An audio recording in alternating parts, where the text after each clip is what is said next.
All right. Hey, good morning, party people. This your man Griff coming to you with another video. This video, as you probably can see right off the bat, is about getting your documents prepped. I'm going to go through what I do. Again, as I always say, I'm not saying that this here is the most optimal and best way. I'm doing what works for me. You have to find a way that works for you. You could also consider this as a part of the systems check. I think I've done 3. You can call this systems check 4, or part of systems checks 4 is that you got to get your documents together. And there's a couple of reasons why you want to do that. As you can see, I got my paper, I got my clipboard, I got paper clips, pen and everything. And the reason why you want to have your documents together and you want to at least look organized when you're in front of the customers, because there are some people out here, some signers, who will feel that if they think you're not organized or not together, they will actually jump in there and start trying to tell you what to do. They'll start trying to rush you along, and they start messing with your system. They start, doing stuff to your documents that you don't want done. One of my things I don't like is that after I hand the person the document, they sign it, and then they give it back to me. And when they give it back to me, instead of giving it back to me, they'll go and flip it over. And I haven't seen that they actually signed a document. So that's not good. And the reason why that's not good is because one time I missed a notarization because of that, because the guy was trying to rush. He goes to bed at 9 o'clock, and we was there at 8 something or 8:30, and I would hand him the document. So I give it to his wife, then he would get it, he would sign it, and then he would flip it over. And this is when I first started, and I was feeling that pressure, just like, okay, let me hurry up and get out of here so he can go to sleep. And I missed a signature. I actually missed stamping on the document. So, and I think I remember it was an occupancy affidavit. So you want to take control, and even with that, you do your thing, and then this one needs to be signed. If they hand it and flip it over, well, here's what I do: I pick it back up and I look at it. Then I flip it over. Then they hand me another. They put another one. They flip another one over. I pick it up and I look at it, and that indicates to them, don't flip my documents, because it's easy for you to mess around and miss something when people are doing that. Or if you have 2 signers, what I do is, and it's always one or the other, it's never both the husband and the wife or both people signing. So if I handed it to that one, to this one, and they ain't flipping it over, I switch it up. I give it to you, then you give it to me, and then, because if they're over here, they can't flip it. Okay, so that's some of the things I do. And if you see my eyes looking down at y'all, that's because I'm just watching my monitor. So don't think I'm trying to be impersonal and all of that. Okay, so real quick, like the way I set up to get my docs prep is real simple. You can already see. In this case, we're gonna be going blue. Got paper clips because I paper clip certain pages together. I got a whole bunch of tabs here. I have my phones over here. My phone's over here because in real world situation, while you doing doc prep, orders can be coming in. So I got all of my screensavers turned off. We're actually maximized to 10 minutes. So it takes 10 minutes before they shut down and all of that, and everything. So for those of you who do signature closers, when you're doing your doc prep, it's best to always have your signature closer app open, because orders be coming in, and you don't need to be trying to open the signature closer one and all that. You need it open up right from the get. Then I also have my paper calendar that I just make notes on, because you don't have time to go into SnapDocs or what others to try to see what's going on, whether you can take an order or not. So I already got my stuff in front of me. I already know I got like the 8th is open, the 10th, the 11th is open of next week. I got one for 2 o'clock on Saturday, nothing on Sunday. I got a 1:30, 3:30, 5 o'clock on Monday. So I already see right off the bat where my orders are. So if something comes in, I can immediately be able to say yay or nay. I can take that. Okay. So you need to have all of that set up, because you don't want to get these docs prepped or start doing it, and then all of a sudden notification here, your phone is over there hiding this way, that way, and the other kids running around chewing on it. You don't want that, okay? And I think that is pretty much it. Now, one of the things I do, I use folders, and with the folders, as you can see, I have stuff written on there. So on my folders, I got the person's name, I got the fact that this is for them to sign. I got sign here, and then I got blue. That tells me it's going to be blue ink. Over here, I got the time, okay, 6 p.m. And then I got scan, meaning this stuff is going to be scanned back. If it's not going to be scanned back, then I put no scan. Now, what I also put on here, and this is this order had got canceled, so I still got the folder. I'm going to just reuse the folders later in case somebody else I come up with who has happen to have the same last name as a common last name, Williams. So instead of throwing it out, we'll keep it. But I will also put down here underneath where I got blue, I would also put down here the number of IDs I need to collect, whether it's 2 or 1. So I'll just put 2 IDs or 1 ID, okay? If there's any other things that I need to remind myself, I use this folder to do all of that, okay? And to me, it also sends a nice impression to the signing company, because this folder goes back in the envelope, because my papers are inside the folder, keeping them protected. And when they get this folder, they see, okay, well, they see one thing. Oh, dude follow, or young lady, she followed my instruction. The Williams assigned, it was blue. They scanned it. Okay, it was 6 p.m. Oh, they collected 2 IDs. So I have all of that stuff on here, because when things get hot and heavy, you could forget. And when I have multiple closings, I most definitely put the time on the folder so that I'll know what time that thing is. And then I have another folder which has their stuff. So it says Williams and then copy. And that's the one I give to them. Now, once I get started, my FedEx slip. The FedEx slip, because how people are be hiding, taking FedEx numbers and stuff. But on my FedEx slip, if you notice all the way down here at the bottom, I write their last name. Okay? I write their last name, or you put some kind of symbol or something that you put on here and on your folder so that it matches. Because what you don't want is your FedEx slips getting mixed up, and then you wind up dropping the docs sending the docs to the wrong people. So FedEx slip, I always have that on top. I also, when I'm at the signing, which I don't have, when I do my stamping, I take that same FedEx slip, I flip it upside down, and that is where I put my stamp, because you don't want to accidentally stamp someone's table. And I have to show y'all later in a different video, because I don't feel like, well, people might think it's rude if I got up, but I'm gonna get up.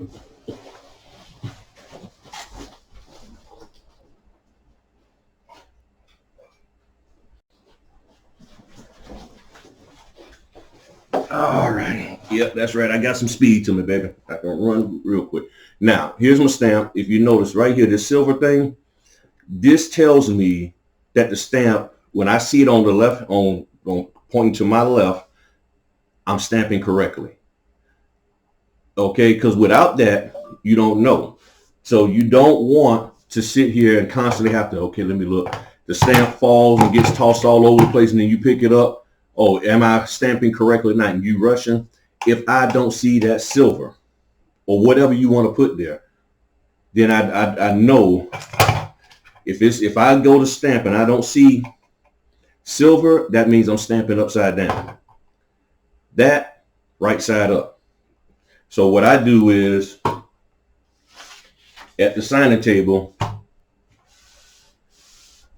I put that just like that. I even set my pen on there because I don't want to be writing on somebody's table. I don't want to accidentally stamp, because you get people who get rushed.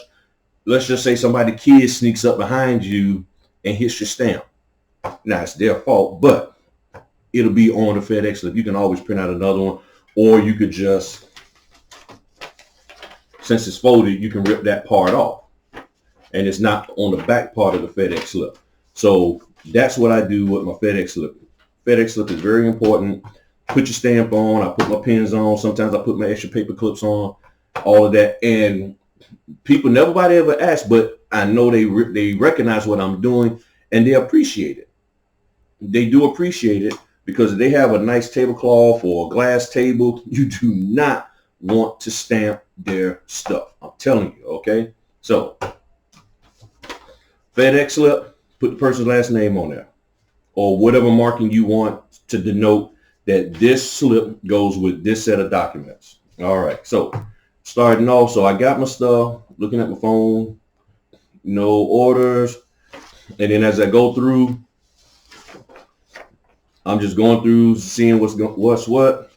Now, for some people, they actually will go and like this here, all of these docs are paper clipping. These docs I already see right off the bat. There's nothing for them to sign. Okay, so my nothing for them to sign, I set off to the side here, and I flip it upside down. And the sticker that I put on here says done. So I put those at the back of my stack. Now, with some companies, they don't like you shifting the documents around. But if the company doesn't have an issue with that, then what I do is the documents that don't need to be signed, and I don't do this for everything. Okay, only with companies that I know it's okay if they don't come back in the right order. And a lot of times I will sometimes go back if I have time and put them in the correct order.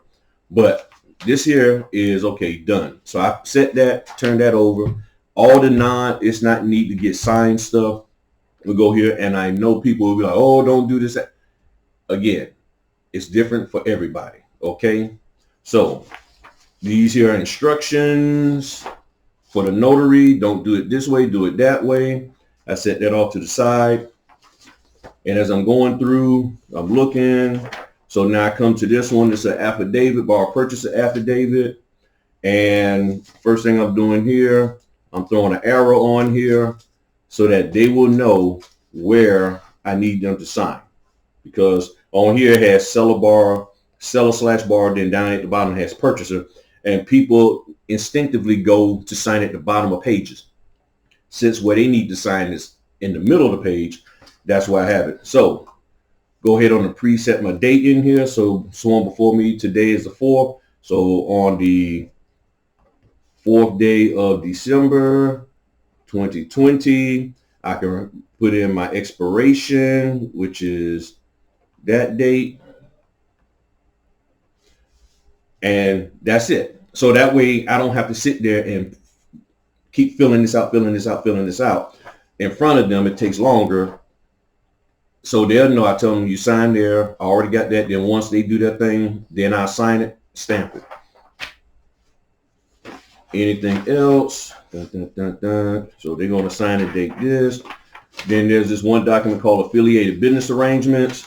I put on that one, I just pull the signature page up to the front, paper clip, so that they can see that. When I show it to them, I tell them, I say, this is affiliated business arrangement. This is just a list of companies that are working for part of this here process and the range of fees they charge. So that way, instead of having the signature page at the back, I pull it to the front. I let them see what it is. They can look through that. Then this here is about acceptable forms of ID, a notary closing checklist. I take that, stick that in the front. This here is wire transfer. Then this here is corrections agreement, the state of, you put Virginia, and this one, I'm gonna be in Chesapeake this morning. Yep, Chesapeake. Like I told you, this video might be a little bit longer, y'all. And then this instrument was acknowledged before me on, and I'm giving you a little, for the new notaries, the acknowledgement statement can be tricky. So it says, this instrument was acknowledged before me on. When you have that on, then a blank, that means they want the date. And then it says by, which means they want the person's name printed there. So you print the person's name on here as it's on that signature line, okay? I would suggest that you do it in print instead of cursive. Some people will sit there and write. You want to make sure that that name is legible. So even though you sign your name, put print their name on that by part. So it says this instrument was acknowledged before me. Now, quick note, where it says before me, if there was a space after that, you have to look at it real carefully. Sometimes that space after the word me is that they want you to put your name. Before me, Earl James Jones. And then you'll have on a blank space, the date. Okay. So in this case, this here, again, I always double check my dates. And then by this person.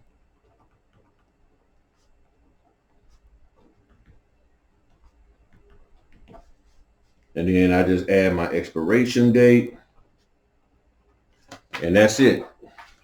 This here, did a notary collect funds? I'm not collecting funds. In Virginia, we can't. And this is another affidavit. Got their name, sworn to and subscribed before me this. Now, on this particular form, it has a period, but they still want you to put the date. So before me this, and then you put the date. Then I put my expiration date. So that way I'm not doing all of that. Now, you come to this thing called closing worksheet. I always look through this here. Most of the time, there's nothing for them to sign at all on these closing worksheets / closing instructions. Some companies do have a signature page for them. And in the closing instructions and stuff, that's where you will find stuff like, they have to sign their name exactly, ...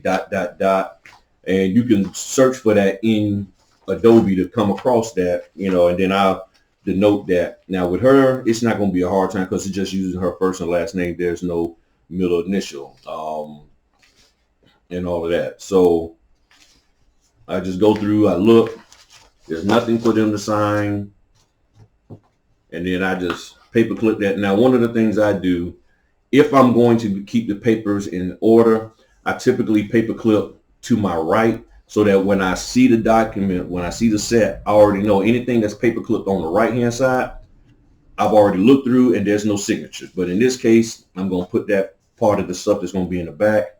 Now, this here one, this is what started me using my arrows is the loan application. All right, that's no stuff. Because I would share with people, sign on this page, sign on that page, ... They would mess it up. So I had to start putting the arrows. So I put the arrows. So on the first page, we know on the loan application, always down at the bottom to see if there's anything that they need to initial. If not, keep going. Now, arrow placement, to me, important. On the loan application, if it's just one person, I put the arrow directly over the area where they need to sign. If it's two people, so y'all can see, and the reason why I wear gloves is because my hands are too slick and have a hard time picking up papers. That's all that shea butter and stuff.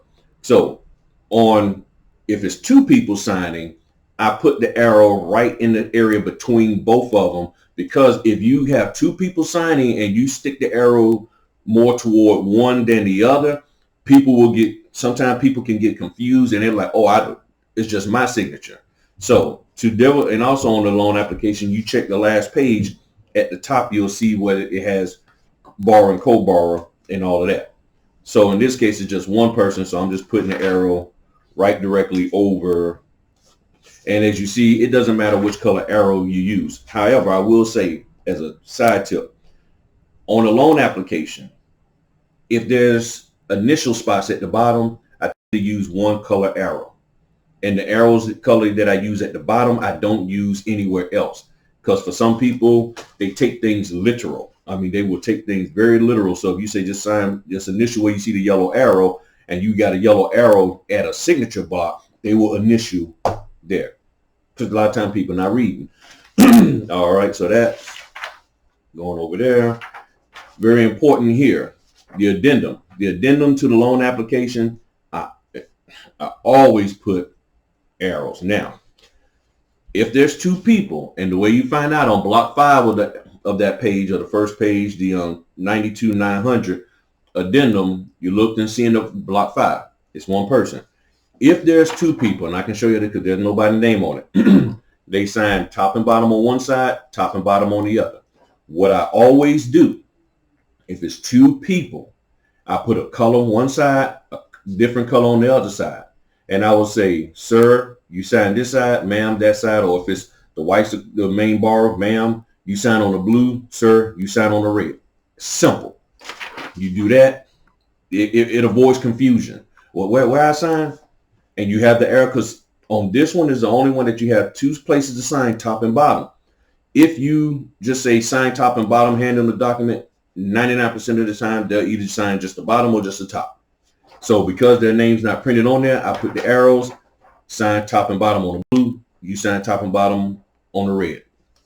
Then your addendum for the endorsement, FHA, the person's name printed there, so no need to do that. Now, here's the closing disclosure. All right. I go ahead on the paper clip that. Put the signature page up on top. Now, I don't think it's debatable, but closing disclosure, you see how far I've gotten through here. Some people will pull this all the way to the front. I found that it's best to do that. I've been seeing that from other notaries, that they will pull this up to the front, and so they can go on and get that out the way, because I've already glanced through and they have the deed and the note all the way at the back. Okay, so a lot of times I'll pull this so we can go on and start this and get this part done, because people want to see these up front. So I have that. I just stick that up front. Dun, dun, dun. No signature. That's the interest rate lock. Now, the U.S. Patriot Act. U.S. Patriot Act, I'll pull that up to the front. And in this case, they only need one ID. So I'll pull that up to the front so that I can go ahead on and get that done up front. Signature affidavit for them, on this 4th day of December, 2020, expiration date, and we good to go. And sometimes you may need to put the arrow where they need to sign. Occupancy affidavit, same thing there. Go on to fill out my date. And this one is real simple. It says sworn, subscribed and sworn before me this blank day of blank.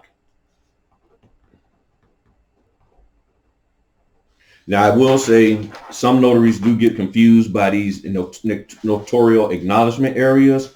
And let me go back to one. Okay, it says, it's simple. It says on this 4th, on this blank day of blank, you will put December 2020.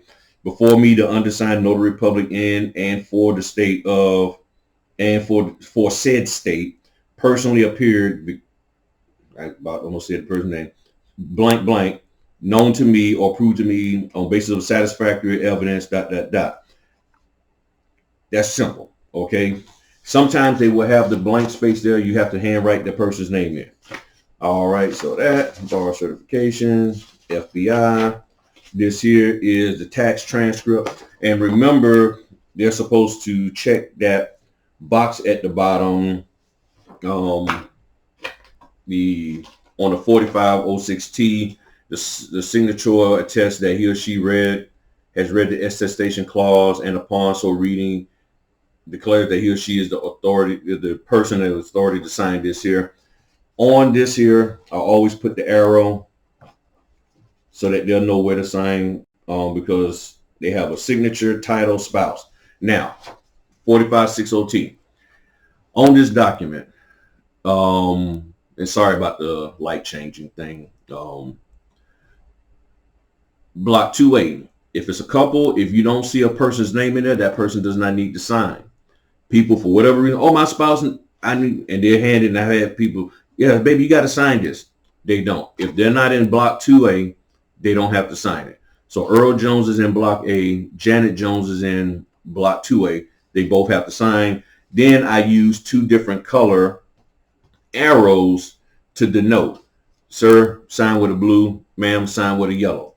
That's what I do. Very, very simple, very, very easy on that form.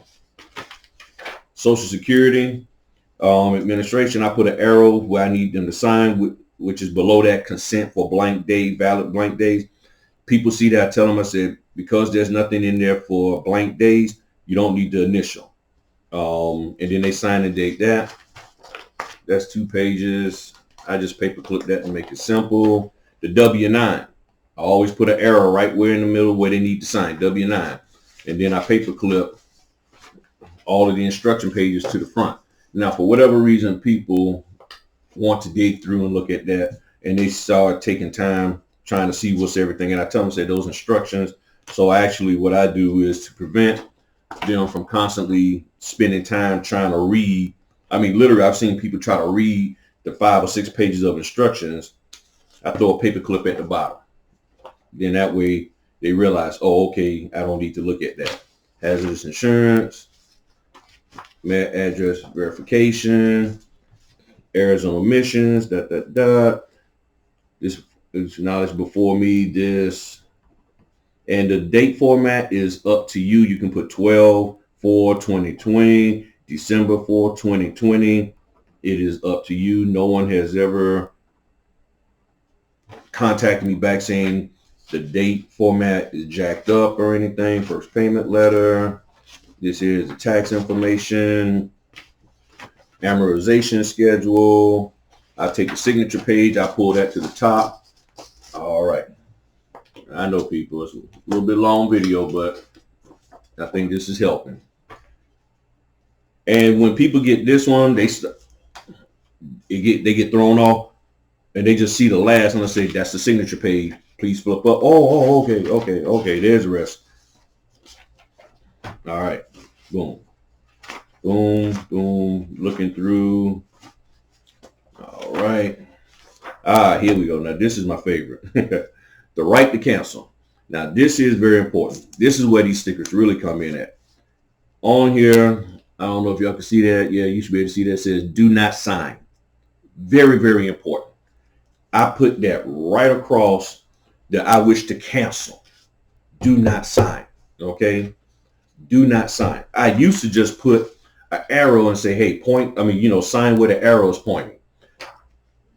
They will still go and try to sign where it says, I wish to cancel, even though their name isn't even printed on that signature line.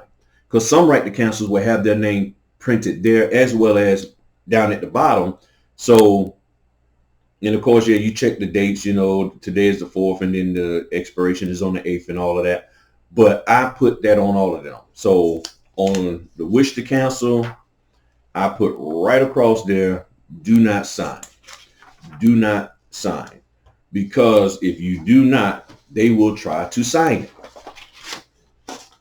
And I know y'all going to ask the question, already asking, has somebody tried to sign there anyway? Yes, they have. They have literally tried to move the sticker out of the way and told me, oh, I wasn't even paying attention to what you said. So I'm explaining to them what they need to do. And they're like, oh, I wasn't even listening to you. I just saw this and trying to figure out why this sticker is in my way. And it says clearly on there, do not sign. So before I even hand this to them, I explain. So my explanation is this. This is your right to cancel. Up here states here's your rights to cancel. Down here states how to cancel. You have 3 business days, not including Sunday and holidays. Today is the 4th. You have till December 8th at midnight. If you decide to cancel, you will follow these instructions here. You ensure that you get this dated and postmarked in the mail by midnight of this date. If you decide to cancel, you will pull your copy out of your file. You will sign where it says, I wish to cancel. But today you follow what the sticker says, do not sign, and then you would date. But what you're doing today is signing down here at the bottom where your name is at, outside of this area, on all 3 copies, acknowledging that you have seen this, that this has been explained to you, and you have a copy in your files. That is what I share with them. And they still try to sign where it says, I wish to cancel. And go through corrections agreement.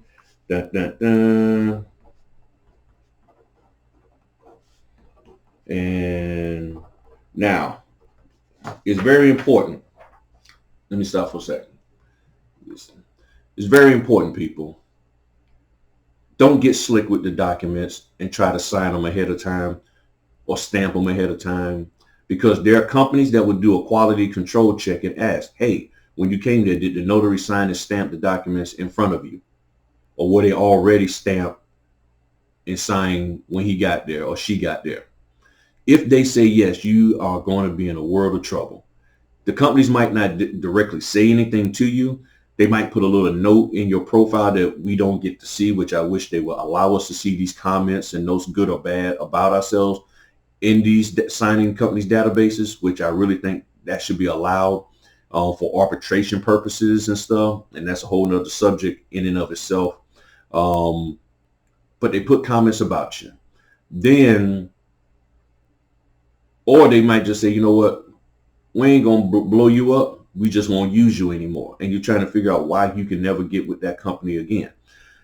Don't get slick, because you never know who you might be in front of. I've been in front of loan officers, mortgage brokers, escrow officers, underwriters. Okay. I've been in front of people all throughout. Real estate agents. You never, ever know. Former signing agents, all of that kind of stuff. So don't get slick and try to do stuff that you know you shouldn't be doing to speed the process up. Do not sign and stamp these documents ahead of time. There's certain things you can put on there ahead of time. Expiration date, to the signing date, all of that. But do not do that. Now, this one document here, and not all companies do this, it's called Statement of Information. It says confidential information statement to be used in conjunction with order number, blah, blah, blah. They want them to fill this out. They want their name, 10-year history, ... I don't know why, but they do. Most of the stuff they already have. I take this document and I put it to the front. It's always in the back. I put it to the front because it takes them a little bit of time, sometimes about maybe 5 minutes to fill that out. So while they're filling that out, you know, especially if you didn't have a chance to prep the documents. So while they're filling that out, you could be going through putting stickers and stuff wherever you need to if you didn't have a chance to prep your documents. But in this case, I put it at the front. I hand them that. So while they're doing that, after I do my ID check, I go ahead on and something coming in. What's this here? Yep. Yep. All right. All right. So I go ahead on and give them that while I do other stuff. So this here is the promissory note, standard on this here. Everybody knows. You just let them know, hey, first payment February 1st, 2020. Explain if they have a question. You explain to them, hey, the amount you see here is the principal and interest. ... Now, with this one of the things I put on here is, just to be safe, no date. I put my little no date sticker on there so that they will see no date. And I share with them, I say, hey, here's your promissory note, February 1st, 2021, ... And you'll sign here, follow the sticker, no date. You would think that if you put the sticker there that says no date, that they will see it, big green thing, and not date it. And unfortunately, people, they will still date it. Okay? They will still date it. And so I had to start putting the sticker thing on there. Since this here is the note, I got the closing disclosure up at the front. Got that up there. And then looks like the last set here is the deed. All 14 some pages of that. Boom, boom. Got the deed. And so it says, before me acknowledge, the foregoing instrument was acknowledged before me this, put the date, and then put that person's name. Now this is real important. When you are doing people's names, if there's the junior, senior, the third, and all of that, you need to make sure you print that on here. Okay? Please print that on here. I did make the mistake, and I don't know how, but I did. And the guy, his last name, blank, blank, blank, the third, and I forgot to put the third on there. That was not, I wasn't happy about that. I missed that. So, and then they got the writer. So since the writer is here, I'll stick the writer at the front, and I'm going to reorganize that in a second. Now, all of this here is what I'm going to be having them sign. So So there's my deed. There's my note. This is a little information sheet. Patriot Act. So while I hand them that, I'll be filling out the Patriot Act. And got the closing disclosure. Put you over there. Boom, boom, boom. And then I have the alter statement up here. All right. So I'm going to stack all of that together like that. I'll organize the edges later. I got you. I got my information there. I got my FedEx slip. Now, that couple of pages that I had that didn't need to be signed, I put those all the way at the back. Now, because I got this sticker, when I get to the last page in here and I see that, I'm done. I'm done. I don't have to go flipping through this because I already went through this. I know what it is. Then after I do that, I go back through and I check everything. Double check my work, make sure everything is straight and all of that. So about 35 minutes on this video. Didn't want it to be that long. I was trying to be quicker. Hit me up with questions or comments down there in the comment thing. Please share the video out. If you got any questions, you can hit me up directly. info@griffinnotary.com. Oh, that's an order right there. So the order comes in Monday the 7th at 10 a.m. And I'm not too thrilled about the fee. So I will up the fee. The fee is for $75.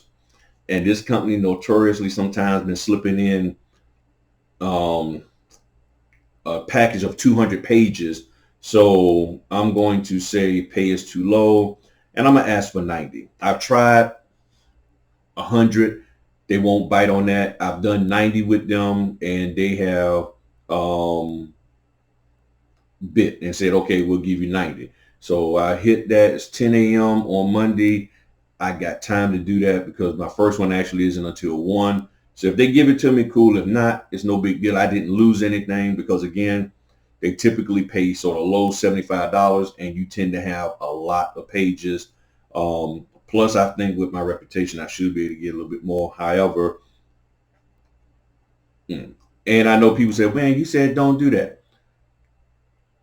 For $75 and you know you're going to get 200 plus pages and they're going to want scan backs, you might want to ask for more. You might, okay? But other than that, typically my thing, if I see something for 85 on up, I just going to say yeah.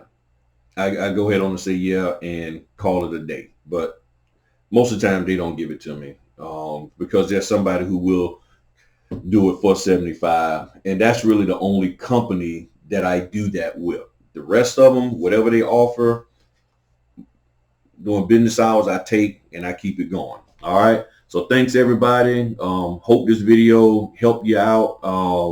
Again, you got any questions, throw it in the comments section. Feel free to share. If you think that I missed something or need clarification on anything, let me know, and if I have to do a video, I will, or I'll just, comment in the comment section and give you an answer and all that. All right, y'all take it easy. If I can find my mouse, there we go. Peace.